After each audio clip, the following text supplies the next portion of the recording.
2018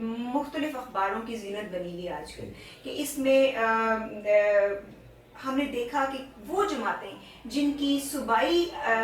اسمبلیوں کے اندر بہت کم نشستیں تھیں، جس میں پنجاب، خیبر پختونخوا اور سندھ کی اسمبلی شامل ہیں، لیکن انہوں نے بہت ان پارٹیز نے سویپ کر لیا، انہوں نے کافی حد تک سیٹیں حاصل کر لی سینٹ کے اندر، تو وہ کیسے یہ مینٹین کر سکیں؟ جی دیکھیے، ایک تو شروع میں یہ باتیں آئیں کہ یہ ہارس ٹریڈنگ ہے، اس کا مطلب ہے کہ پیسہ دیا گیا اور پیسے کے اوپر ممبران نے ووٹ دیے خاص امیدوار کو. ٹھیک ہے، لیکن میرا خیال ہے صرف یہ پیسے کی بات نہیں ہے، اس میں کچھ بغاوت بھی ہوئی، کچھ جماعتوں کے ممبرز نکل کر انہوں نے دوسری جماعت کو بھی ووٹ دیا، جس طرح کہ پنجاب میں اب پی ٹی آئی کو خاصے زیادہ ووٹ پڑے ہیں، اتنی ان کی سیٹیں نہیں ہیں اسمبلی میں، صوبائی میں، وہ نون لیگ کے لوگ ٹوٹ کے آئے اور انہوں نے وہ دیا.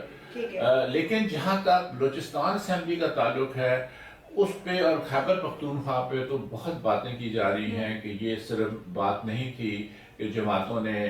کراس فلور کیے، اگر انہوں نے کیے بھی تو انہوں نے پیسے کے لیے کیے.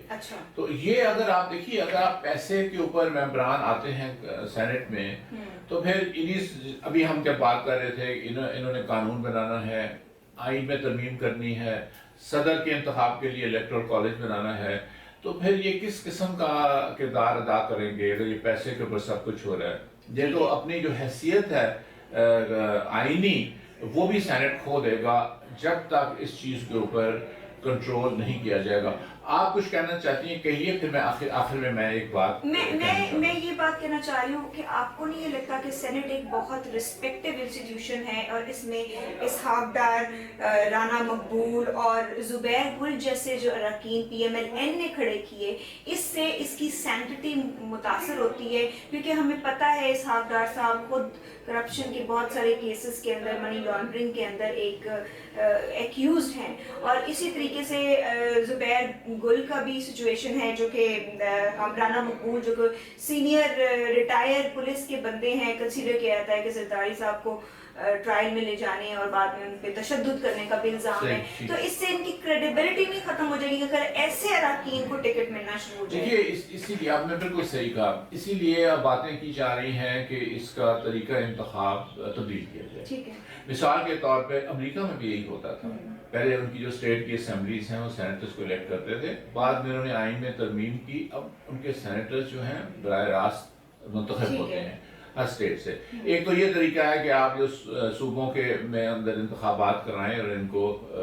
سیدھا یعنی ڈائریکٹ ان کو منتخب کرنا. اچھا، ایسا ہی ایک معاملہ مولانا سمیع الحق کے سلسلے میں پی ٹی آئی نے بھی یہ سلیکشن کی تھی خیبر پختونخوا سے، جن کو شکست کا سامنا کرنا پڑا، تو وہ بھی میرا خیال ہے ہمیں ایز این ایگزامپل ہم اس کو. ہاں، لیکن میں یہ کہوں گا ان کو 3 ووٹ پڑے نا، 3-4، اس کا مطلب نہیں، مطلب ہے ایسے بندے کو آپ کی وہ جو بہت کنٹروورشل ہو. میرا خیال ہے کہ وہ خود کھڑے ہو گئے، لیکن بعد میں